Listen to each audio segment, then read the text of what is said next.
Selamünaleyküm değerli dostlar. Eğitim rehber videomuzda hoş geldiniz. Bugün sizlere bağlantı oyunu kimya nasıl aktif edilir? Anahtar oyuncu seçimi ve merkez parça oyuncusu hangisi olmalı? Bu özellikle neler olmalı gibi detayları anlatacağım.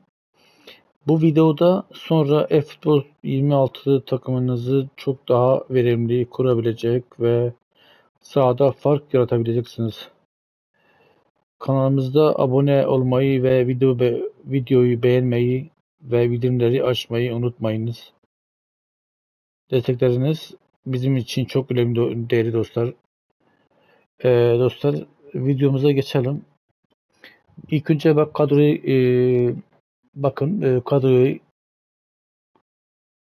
bu şekilde yaptım. Daha böyle verimli oluyor benim için. Tabii siz farklı yapabilirsiniz. Bendeki sol tarafta oyuncu olduğu için yani solak oyuncu olduğu için Serginho mesela.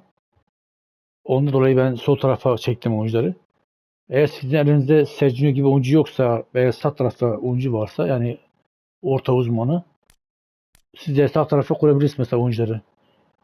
Dostlar ilk önce şöyle bir taktik içine girelim. Ben size şeyi öğrettiğim bağlantı oyuncuları öğrettiğim. Mesela şu oyuncuda orta uzmanı bu oyuncuda orta uzmanı olması buradaki kurnaz olması bunlar bağlantı oyunu aktif eder dostlar. İlk önce bunu aktif etmek için dostlar şurada bağlantı oyunu açmanız gerekli. Bilginiz olsun. Sonra bak ne yazıyor mesela üstteki merkez parça ve anahtar oyuncu diyor değil mi? Agresif ortalama A diyor. Mesela merkez parça diyor. Merkez parça ben Serginho'ya verdim mesela. Anahtar oyuncu da Kurnaz Drogba'ya verdim. Elinizde böyle kartlar olması gerekir yani. İlaki aynı oyuncu olması önemli değil. Özellikleri olması gerekir. Mesela orta uzmanı ve kurnaz şart yani. Bunlar eğer bunu aktif etmek istiyorsanız bunlar şart. Bir de tabii ki elinizde ilk önce de şu menajer olması gerekir. Yani şu Amorim yani Ruben Amorim olması gerekir. Unutmayın yani bu hoca olmasa o bağlantı çıkmaz. Bilginiz olsun yani o oyun şey diyor ya şuradaki mesela bağlantı oyunu diyor ya ama o bağlantı oyunu o çıkmaz yani bilginiz olsun. Zaten sağ tarafta hemen yazıyor zaten diyor bağlantı oyuncunu etkileştirin diyor. Ondan sonra oyuncu pozisyonları ve oyun tarzları mesela onları söylüyor. Oyun size zaten öğretiyor zaten de. Ona göre taktiğinizi mesela alt taktiği veya ne bileyim ilk taktikte yapabilirsiniz fark etmez. Mesela ben şöyle yaptım, alt taktiği yaptım. Burada daha pası yüksek oyuncu da koyuyordum. Veya bu yanda pikeci de koyabilirsiniz. Bu sizin tercihinize kalmış. Bu oyuncuya mutlaka dostlar şöyle bireysel talimatlardan şurada çakılı kalma bir de kontra vermeniz gerekir. Bir de Sergio'ya kontra verebilirsiniz. Elinizde başka uzman yoksa yorulması istemiyorsanız burada şey verebilirsiniz mesela kontra. Adam o yerine kalır bir yere gitmez. Orada pas bekler. Daha erken şey yapabilir yani orta yapabilir. Bir de dostlar orta yaparken de orta tuşu mesela yapıyorsunuz ya erken orta yapmak için bazı oyuncu hamle yapıyor. Erken orta yapmak için de L1 L1 ile orta tuşu mutlaka basın. L1 orta tuşu. Bunlar erken orta yapar. Oyuncu hamle yapmaz. Değerli dostlar bir ipucu daha vereceğim. Diyelim rakip de sizin gibi orta gol oynuyorsa o zaman ne yapacağız biliyor musunuz? Yani bu kontra verdiğimiz oyuncuları eğer rakip iki tane orta uzmanı koymuşsa o iki uzmana mutlaka şey vereceksiniz. Burada veremiyoruz. Bak burada şurada var. Sıkır markaj vereceksiniz o oyunculara. Onu unutmayın.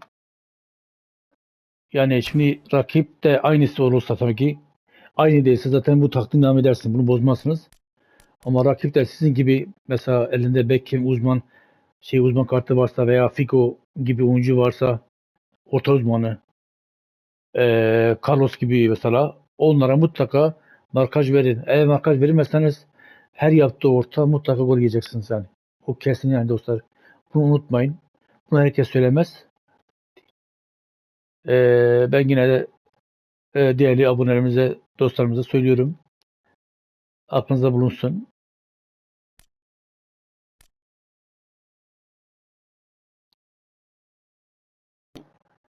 Sizin için daha avantajlı oluyor yani. Bunu unutmayın yani. Ben şurada bir çıkalım. Bak son 5 maç, 6 maçında mesela hepsi kazandım. Hepsi bu hocayla kazandım yani. Orta gol yaparak kazandım. İstiyorsa yanında bir tane uzun boylu böyle Haaland gibi oyuncu da koyabilirsiniz. Şu öbür tarafta geçeyim mesela. Koyabilirsiniz. Haaland'ı bu da şöyle yer değiştirebilirsiniz hani fark etmez.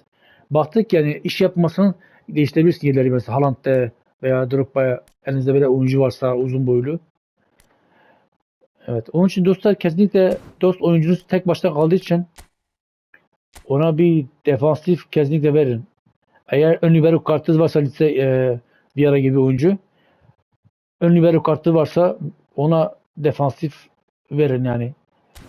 Hatta ön libero olduğu için fazla çıkmaz ama defansif verirse hiç çıkmaz o zaman kalır orada. Belki yok edici olduğu için tabii ki çıkıyor. Ben onu normalde şey veriyordum. Ben ona şurada bunun yerine şey veriyordum ben. Derin defans çizgisi var ya derin defans çizgisi veriyordum ama bu taktikten dolayı şu anda onu mecburen böyle şöyle yapıyor yani. Skoru aldığı zaman derim skoru aldın ya öne geçtiniz dostlar. Burada bir tane oyuncu çıkartıp veya şöyle çekebilirsiniz mesela buraya çekebilirsiniz. Bunun yerine başka bir oyuncu koyabilirsiniz.